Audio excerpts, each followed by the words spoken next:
Hello everyone, I'm Lisa Weber Curry, Manager of Clinical Services at Ascension Counseling Center. You're watching Ascension Counseling Center's video newsletter, where we talk about the services we offer and how you can benefit from them. Thanks for joining us. In this episode, we'll talk about Alzheimer's disease awareness. Suzanne Hamilton, Director of Ascension Counseling Center, is here with information about safety at home, adapting your home to support our loved ones with dementia. Please stay with us for the next half hour or so. Our newsletter begins right after this message. Ascension Parish, a parish steeped in tradition. It's a place where generations of families have continued to enjoy a lifestyle that centers on community living and community celebration. It's a place where we care about each other and we care about ourselves. For more than 50 years, the Ascension Counseling Center has continued the tradition of helping individuals and families change behaviors and change lives. The Ascension Counseling Center. Welcome back, and thanks for staying with us. Hello, Suzanne. Hi, Lisa. How are you today? I'm doing well. Great. So let's talk about the important topic of dementia and how we can make our homes safe for our loved ones. And so many people wrestle with this issue, and as you know, I have a family member with Alzheimer's as well. Right. And so so many families are wrestling with this, and dementia is a broad category that covers a variety of issues. So whether it's Alzheimer's or dementia due to a stroke or anything like that, these tips could be very helpful for people. Great. And I'm glad you mentioned that, because sometimes it gets a little confusing distinguishing between dementia and Alzheimer's, so it's really good that you mentioned that. Yeah, it could be a variety of things. Alzheimer's is dementia is the umbrella term for any type of problems with memory. Any kind of problem with memory that occur within the brain. Okay, that makes more sense. Okay, so let's talk about things that can actually affect a person's safety when they have dementia or Alzheimer's. Okay, so one of the things to keep in mind is that people with any kind of dementia are going to be progressively declining cognitively in their brain functions and what they can do. So some of the things, we're going to talk about a lot of things today, but some of them are not going to be needed right now. If the person is in a milder stage of dementia, they won't need all of these things. So you need to just kind of focus on wherever stage your loved one is and kind of address those. And we will talk about a lot of things, and it can be overwhelming to try to make a lot of changes at one time. Yes. So you just want to focus on those things that will affect your loved one right where they are right now. And as we talk about them and the different abilities, you'll recognize what abilities your loved one has and or doesn't have at that moment, right. But there are some things that affect people's ability to remain safe in the home. Okay. And one of them is a person's judgment. And so they begin to struggle with being able to do things like operate appliances that they used to be able to do. So things, making good decisions or figuring out how to do something. So anything having to do with judgment is going to be on the decline over time. Okay. So, maybe they can operate the stove now, but they won't be able to later. Or, they might be able to turn it on, but not know what to do after they've turned it on. Right. They may forget to go back and turn it off when they're done. Yeah. Right. So we'll talk about those kind of issues. The other thing is that they can lose that sense of time and place. So they don't have any sense of where they are. They get lost on their street. They might get lost in their home. They might forget what room is. They might not remember where the kitchen is or where the bathroom is. Okay. So they might forget where something is, and they may remember that at their home a little bit better than they remember at someone else's home. If they're visiting with a relative or a friend, they may not, even if it's the home that they grew up in, they may be visiting their parents and not remember where the bathroom is in that house, but be able to do it at their home. So they're going to lose a little bit of sense of time and place. They won't remember, things like time, what time it is, how much time has passed, where people are. Or what that time means. You may say at 2 o'clock we need to be somewhere, but they have no point of reference for that. Okay. So they may think of time in terms of, like, if they have a routine, if they have an appointment or something weekly, they might remember, okay, I go to this appointment and then I go visit somebody, or then I go to the grocery store. They might remember that, but not be able to know when that time hits that, let's go. The other thing is that with their behavior, they can become easily confused, or they might become suspicious or fearful. And so those are things we want to take a look at, because they may be fearful of a room, or one of the things we'll talk about is with dark colored rugs on the floor, they might think that's a hole in the floor. They may become fearful of that. So it's about looking at, or they may become fearful of being in a dark room. So it's looking at, are they confused? Are they suspicious? Are they fearful in any room or doing a certain thing? And if that, like, if you have a really dark floor, dark wood floor, if you see them begin to hesitate when they go across the threshold, those can indicate that they're visually thinking that's a hole there. So we have to really look at things through their visual perception during those times. Be alert that those things are going to happen. Their physical ability is going to decline. They may have trouble with balance. They may have to depend on a walker or on a wheelchair to get around. And this could be people not just with dementia, but people who've had a stroke. If their balance or their walking or anything like that has been compromised, then you'll have to make some of the changes that we'll talk about later on in the program. And then their senses, their 5 senses change. Vision, hearing, temperature, depth perception, all of those things are going to change a little bit. And those all require some adaptations at home as well. And we'll talk about those kind of things. But things like their taste, taste is going to change. They lose sensitivity to their taste. One of the last tastes that they retain is sweet. So some people put sugar on their food, or they put syrup on their food so that they can taste it and it's appealing to them. And that's the reason why, because the taste of sweet is one of the last. That's very interesting, It helps us to understand when they start to do something different like that. It's okay. There's a reason behind it. I heard a lady say that her husband put syrup on everything he ate.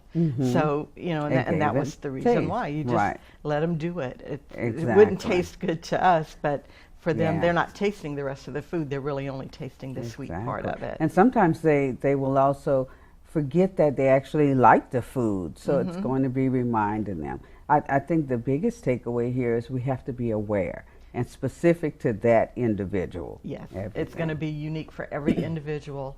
So when we're talking about making changes in your home, then first thing to do is just assess your home. And we live there, and so we don't even see it anymore. We're just kind of blind to everything that's there. But it's just exactly like when you have a new baby in the home. You look around and you say, how do I baby-proof this house? That's a great way to think about it. Because you have to look at it through fresh eyes. And so if you have sharp corners on tables, you might put little bumpers on them. You might put the safety latches on cabinet doors. You might move things up higher. You're going to look at it, plug up the electrical outlets, things like that. So you just have to look at your home, just assess it through fresh eyes, and look at, and some of the things we'll talk about today will help you to be able to do that. So assessing your home, and then focusing on adapting it rather than teaching. So you won't, if you find yourself saying something over and over and over and over, then recognize that what that's telling you is you need to adapt that thing rather than tell them about it. So something may have to be moved, some picked up, changed around, so that they are, if you're saying over and over, don't lock the door, then take the locks off that door. So that you're not having to try and teach them things, because teaching for them to learn something new at this point is really challenging. It's kind of futile, So it's better to adapt and adjust. So when you find yourself repeating something a lot of times, then that's the signal that you need to adapt that thing in your home. And you need to simplify their activities, break it up into small steps, step by step, taking a allow them plenty of time to get a task done. You want to, they do need to be, have something to do at home, especially people who were used to being very active at home and doing home repairs and doing a lot of tasks. You need to give them something to do. And you know, some people have said, well, they take them out in the workroom and they give them a little task to do. Move this over here, and then when you're done, move it back. Like the old joke about people being in the army, you know.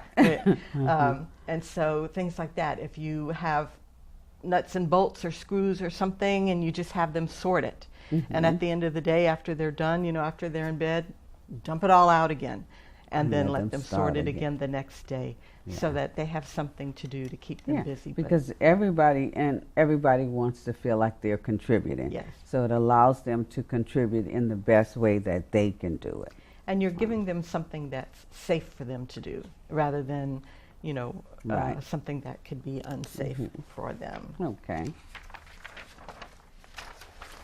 All right, and then, you know, just supporting their needs, trying to create a home that encourages them to be independent, and giving them, like we said, meaningful activities to do, and to be realistic about what you can do in your home and what you can't do.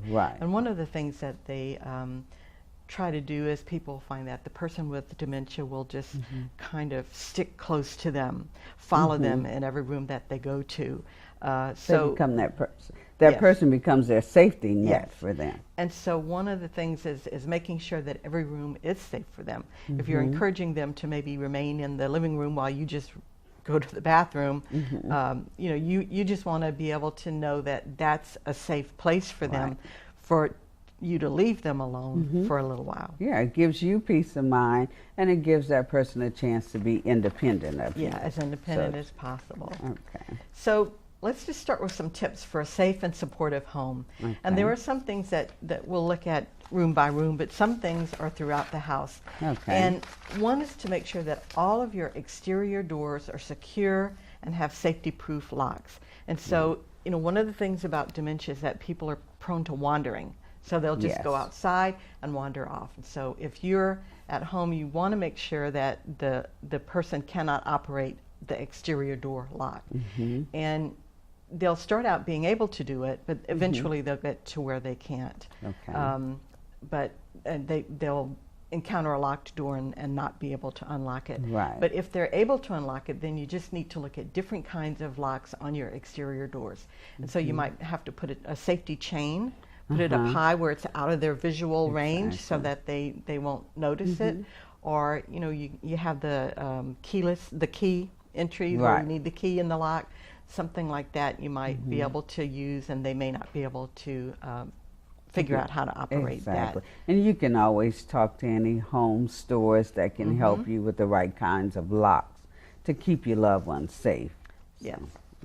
And then making sure that all rugs and carpets are really flat and secure, that they don't slide. You know, throw rugs are a bad idea. You might just get rid of those. But any area rugs, small rugs, you want to make sure that you have those rubber mats underneath them so that they don't slide out from underneath the person. But even with an area rug or a room rug, even though it's just maybe an inch tall, at a certain point that may become a trip hazard. So you just need to be aware, watching how they walk, especially a person with a stroke, maybe they're dragging a foot or both which is a feet. big hazard. So even just a room rug with a 1-inch nap might be too much of a trip So hazard. if you're uncertain, it's just best to err on the side of caution and just remove the rugs to keep them safe. And you'll notice at a certain point they'll be able to navigate it, and then after that they won't. You'll begin to notice they'll start to trip on it. You know, so watching for that. Making sure that furniture is arranged so that all hallways and walkways are clear.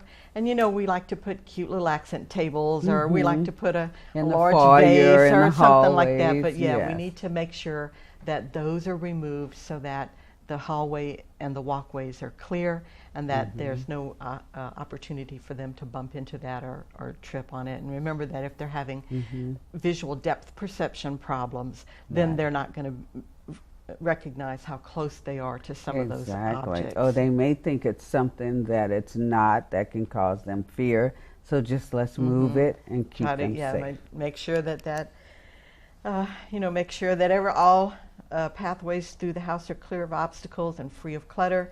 And even if you think about if the bedroom and people getting up from the bed to the bathroom in the middle of the night, you want to think about those kind of pathways as well, and make sure that those are clear and that nothing is left on the floor or in the area where they might be walking. Want to make sure that all of your furniture is sturdy and stable and secure. Nothing on wheels, no TV trays. Some people have rolling carts and they might set objects on it or display objects, or furniture or tables might be on rollers. Anything like that, if their balance is off and they try to catch themselves on something that slides, then they're going to fall. Right, it's not going to support slide them. out from it. So go through your house and just kind of shove everything in the walkways and make sure that it's sturdy and secure, so that if somebody tries to brace themselves on it, they'll be able to do that. Right. And it just makes me think, because we talk about do it like you're baby proof in your home. Also securing your dressers to the wall, because sometimes people will lean and dressers come forward. So yeah, there's all kind of anything like that. That sometimes we, they may be stable while they're just sitting there, but if you bump into them or something, then they can fall over. So anything that you think might fall, if you can, attach it to the wall or to the ceiling. Make it secure. Yes. When you have large windows or sliding glass doors, putting some kind of colored stickers or some kind of sun catcher, something like that on it, so that they're able to recognize that they can't walk through there. Right. Make sure that plants have been removed off the floor,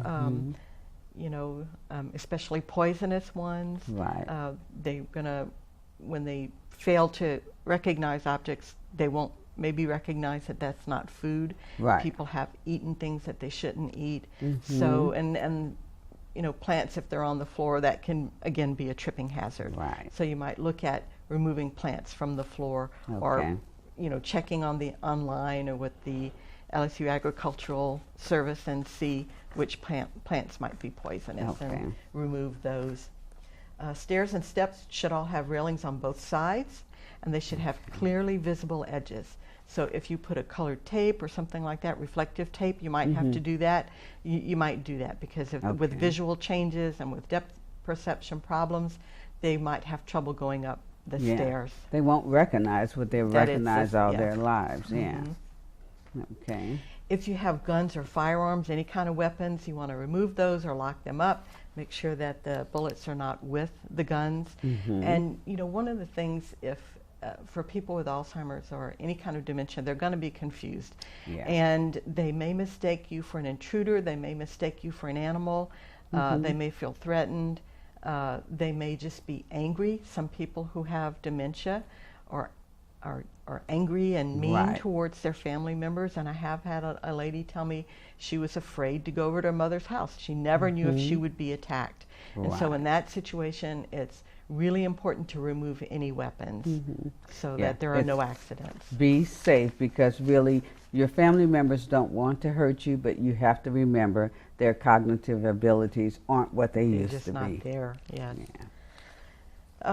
Lock up all alcohol, lock up all pills, prescription medications, anything like that, so that they're not drinking or eating something that they shouldn't without even realizing what they're doing.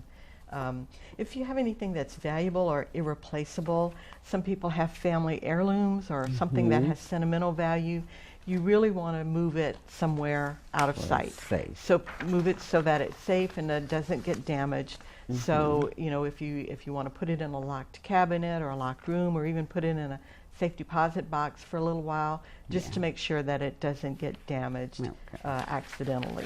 Right. If it's, those things that you love or they've been passed down from the family. Put them away, just as we would do with small kids. Just put them away. Absolutely. If we move to the kitchen, there are some things in there that are unique to the kitchen, so that we can talk about, but you might want to make sure that things like the garbage disposal are disabled. So turning it off and taping that switch off, and then if you need to use it, you can untape it and use it. But especially, some are underneath the sink. Right. Those are a little bit more secure, especially if you put a child safety latch on that. If you put, you want to make sure like all chemicals, cleaning supplies, soaps, and all those things are all locked away as well. So if you put all of those underneath the sink with a child safety latch, it'll be helpful. Okay. But otherwise, they could, if some garbage disposal switches are up right next to the sink, and they may turn that on, and they could damage themselves, or they can damage an item that's in the sink. Exactly. So they might want to consider. And they can become frightened, because when you turn it on, that noise. It's noisy, that's right. You might make sure that all your knives and other dangerous utensils are locked up so that they can't damage themselves. They may, take out a knife and try to start chopping a vegetable and harm themselves, cut themselves, because they're not able to do that motion. You want to make sure that all of your appliances are not plugged in, things like blenders or mixers, that if they were to accidentally turn those on, they could damage themselves. Right. All those things we leave on our countertops for easy access. They all need to be unplugged. With the safety plugs in the outlets. With the stove and the oven, you might want to remove the knobs when you're not using it, because especially, if it's a gas or, there's an open flame. So taking those knobs off, or some stoves, you can get covers for those, or you have to flip it up to gain access to the switch, to the dial. So something like that would be really appropriate, and because they may turn on the stove thinking they're going to cook, and then just leave that fire or that flame burning, and then it can be a danger.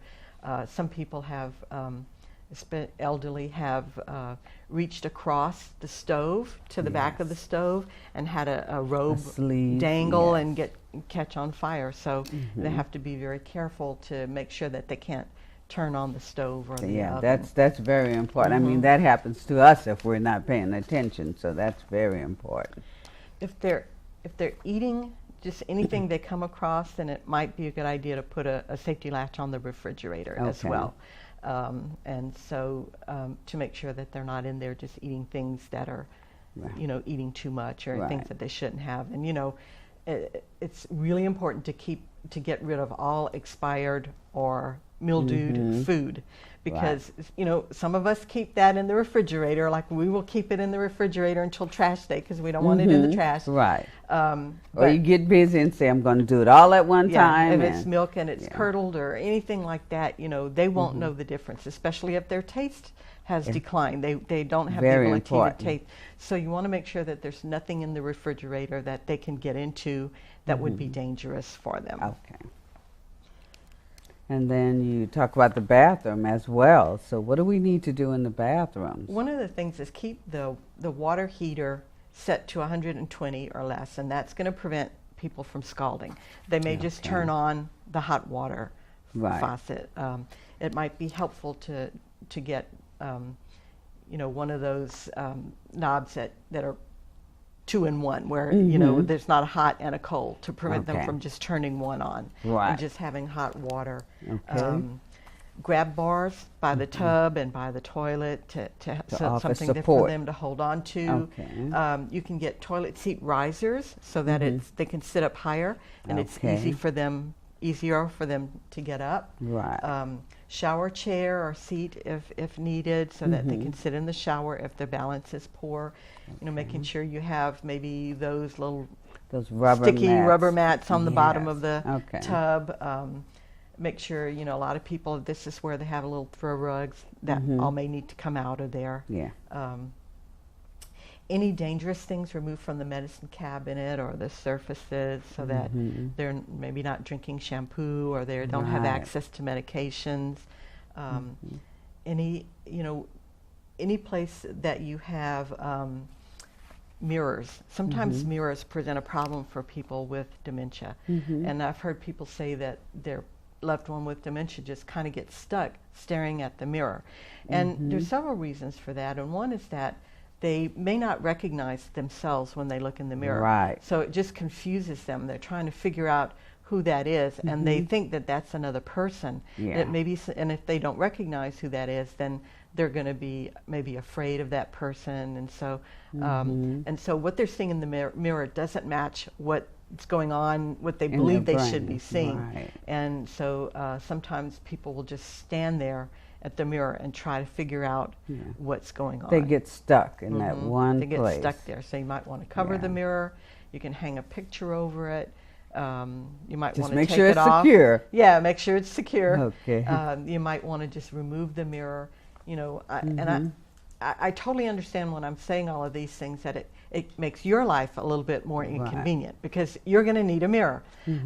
So you might want to have it where you can have a mirror that you can take out. There are mirrors that you can get on a stand that you can take out and put up when you need it, or mirrors that you can mount to the wall that are smaller, about that size. And but because you can get them on a swing arm, you can turn it so that it's not facing the person who comes in, and they won't get distracted by it. So I recognize that it can make things a lot more inconvenient for you, but the plus side is that it makes things better for the loved one that you're caring for. And overall, it's going to make things better for you because you're avoiding pitfalls and accidents and injuries and things that will just further frustrate that individual. That's right. If we're thinking about the bedrooms, then you want to think about, you know, especially not using heating pads and anything like that, electric blankets, just making sure that those are monitored and that maybe the control is not where they can get to it, tucked underneath the mattress so that they can't inadvertently turn it on. The bed needs to be in a safe position in the room so that they can have easy access to it, easy to get out. If you need a bed railing, you might be able to think about that, although, you know, you need to make sure that that the rail is really tucked in right to the mattress so that there's not a gap there that they can roll into and maybe get stuck in there. Making sure again that the pathway from the bed to the bathroom is really clear of any obstacles so that if they get up at night that they're not tripping on anything, and thinking through what are the paths that person is most likely to take at night, and then putting night lights in every electrical outlet along the way so that they have enough light to making their maneuver path by. really clear for them. Okay. And again, you know, making sure that the door lock has been removed, because if they have a tendency to go into any room and lock the door, either remove the locks or keep a key right on top of the door frame so that it's very handy for you. Right, because if something happens, you want to be able to get to them quickly and not be locked out. Okay. And we have to look at the garage as well. Yes, and there's a lot of potential hazards in the garage, power tools and things like that.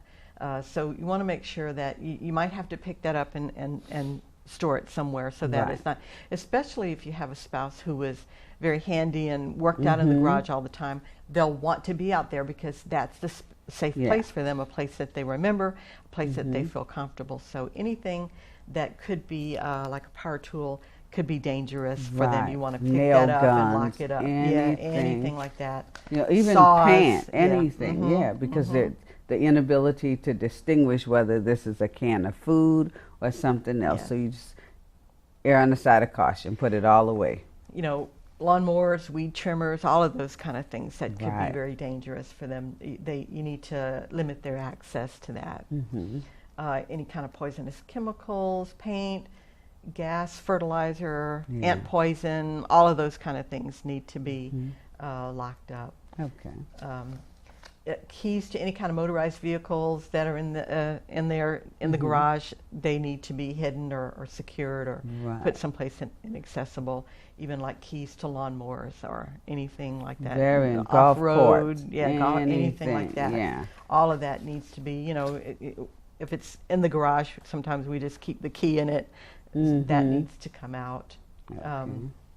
Some of these things, you know, just go ahead and do them. Like for the first time, for some of them I'm saying, you know, watch and see when your loved one can't do it and then make that change. But for some of these, you don't want to experiment. If it can be very dangerous, and go ahead and just lock it up or remove the keys immediately. We're talking about the outdoors. You know, we want to make sure that everything outdoors is hazard free and there's not an obstacle. And you know, some people have walkways that have stepping stones, Right, all those pretty flagstones or pavers. some of that stuff, and you need to make sure that all of that is smooth, that there's not a And they're you know, right and that locked they're close into each together other. so that they can't trip on Okay. that. And fence gates, if you have a gate on a fence, you need to make sure that that's locked so that they can't get out of the Right. yard. Against any steps or stairs, they need to have railings on both sides, and they need to have clearly visible edges. If a gas grill, it needs to be disconnected Okay. so that they can't turn it on, or it needs to be moved out of the area. You know, garden tools, water hoses, all of those things we have out in the yard, we Right. just can't keep them in the yard. You need to roll those garden hoses up and store them up. Yeah, out of harm's Out way. of harm's way. Okay. And what are some other issues we need to look at as well? Well,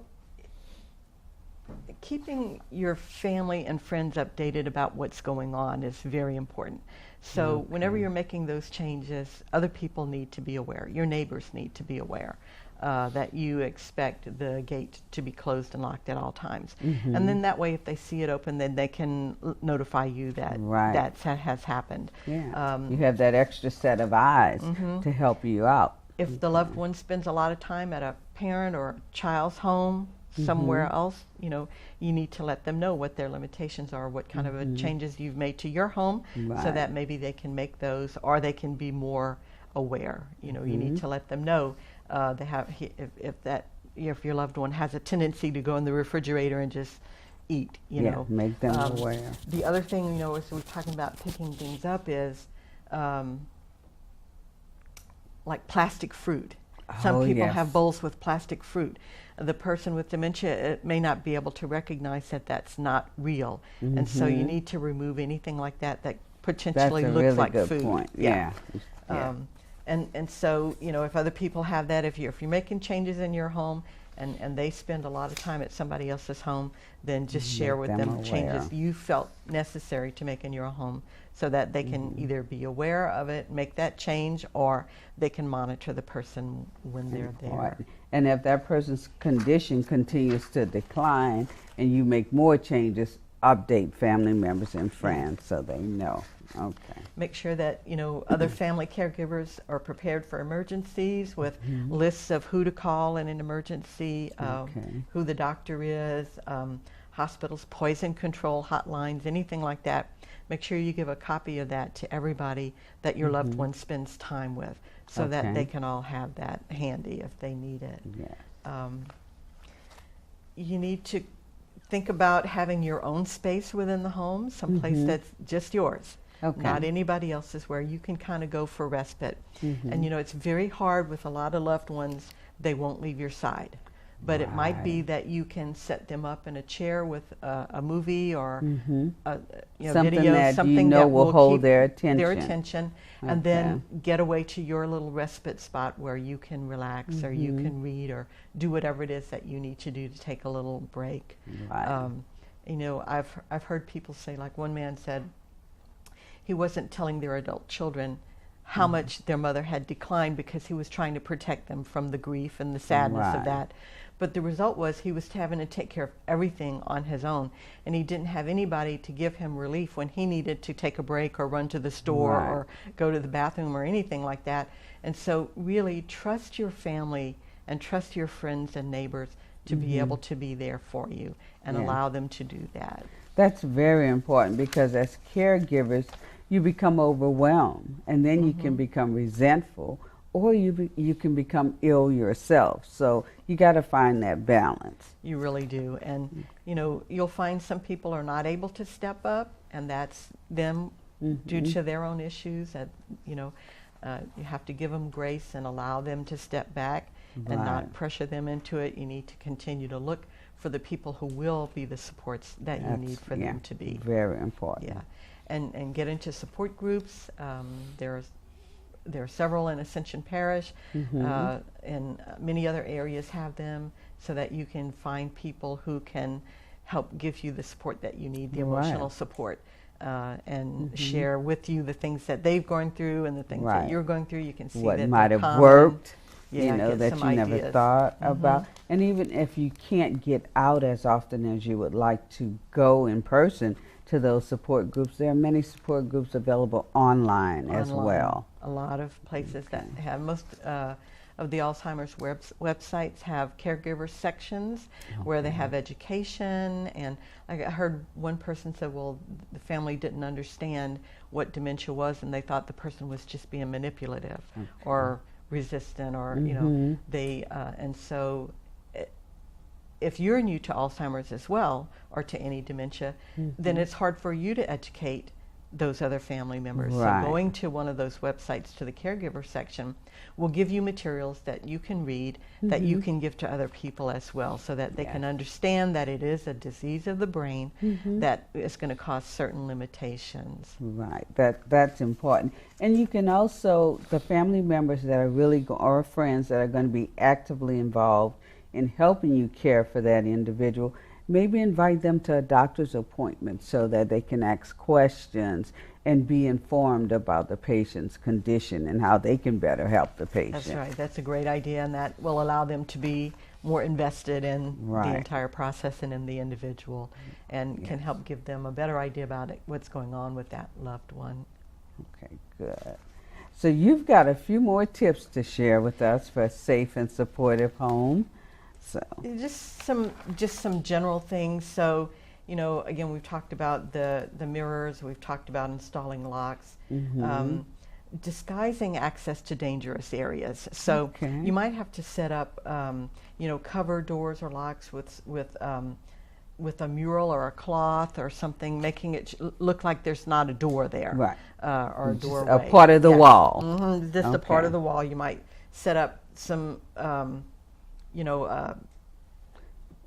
table or something in front of it, so that they don't have access to that anymore. And I think that's important, because in Louisiana, with the hurricanes and the floods, homes could be under construction or reconstruction at any moment, so that's important.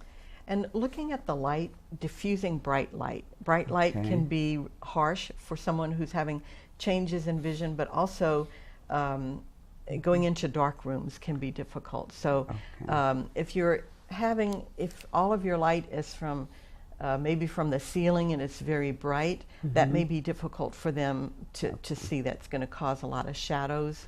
And so you might want to have your lighting be more diffuse, maybe coming from several lamps within the area to spread that out, making sure that there are no dark spots, shadowed areas, so that that transition from light to dark can be difficult for them and may take them a while to adjust.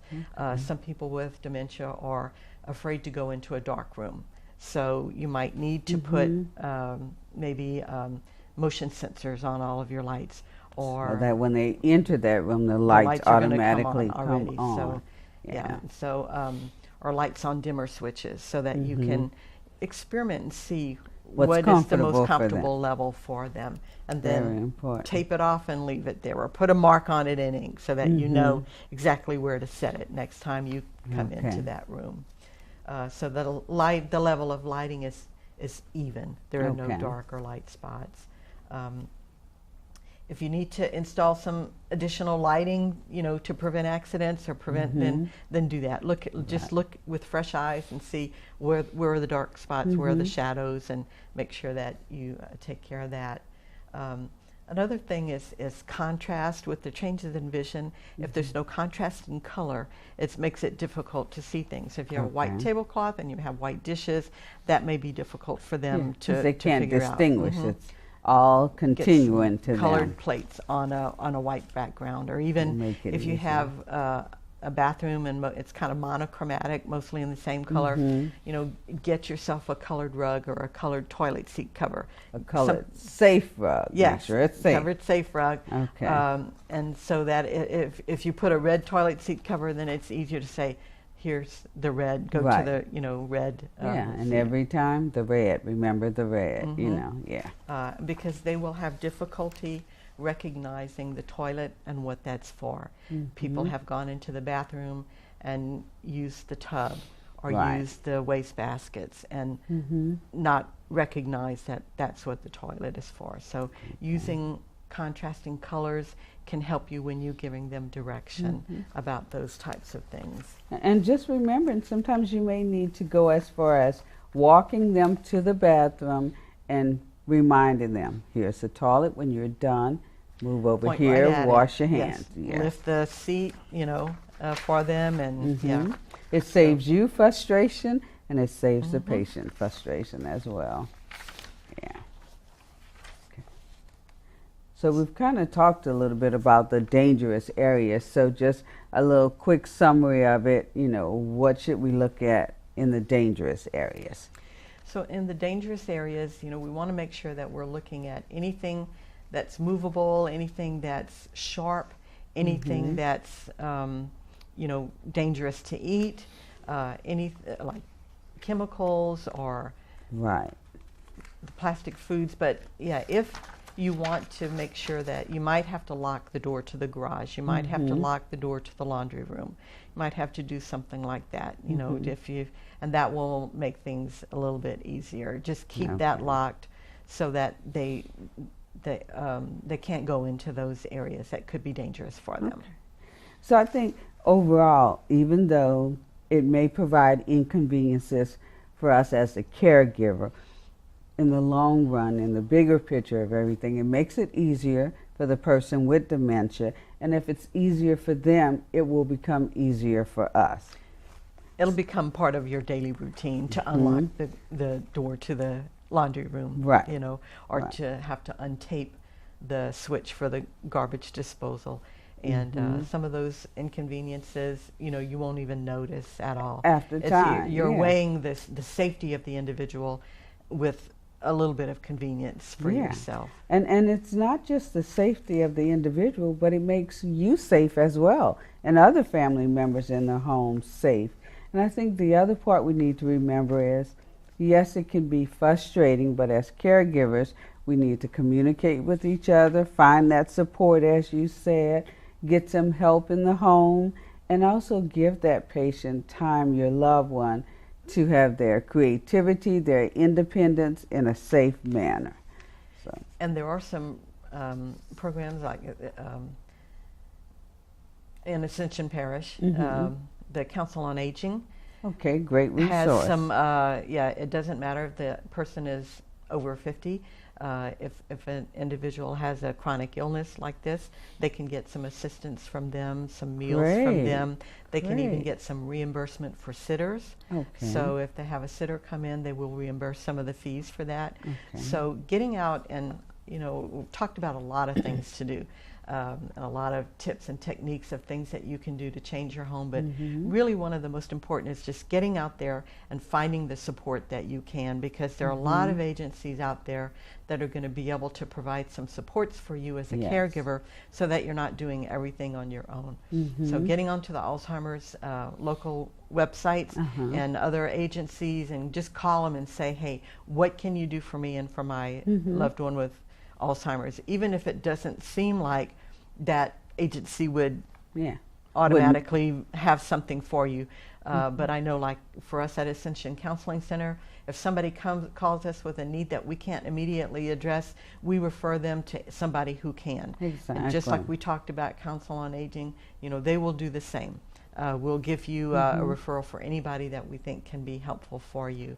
So it's really important that you get the support of agencies and entities and support groups that will allow you to relieve some of the stress and the burden of being a long-term caregiver, because any dementia is going to be a long-term process. It is, but there's help out there for the caregiver and for your loved one. Yes, and we encourage everyone to take advantage of that. Okay. Well, thanks again, Suzanne. You're You've given us valuable information once again. So thank you. You're welcome. And thanks to you, our viewers, for spending your time with us for this episode of Ascension Counseling Center's video newsletter. Remember, you can catch replays of the program exclusively on Ascension 21 on the days and times listed on your screen, and anytime on Ascension 21's YouTube channel. We hope today's information will help change your life for the better. That's our goal at Ascension Counseling Center, for our programs to help change lives. Remember, Ascension Counseling Center is here by way of your support. We're funded by a 2-mil property tax millage, which means that $2 from every $1,000 you pay in taxes goes to support our agency so we can provide free and low-cost mental health and substance abuse outpatient services to residents of Ascension. We're located in Gonzales at 1112 Southeast Ascension Complex Boulevard, off Worthy Road, across from the courthouse and next to the health unit. You can reach us by calling 225-450-1016. You can also find us on the web at ascensionparish.net/MH and on Facebook at Ascension Counseling Center. You can also hear us on KKAY AM 1590 every Tuesday from 10 to 10:30 a.m. Thanks for your support, and until next time, from everyone at Ascension Counseling Center, thank you for watching.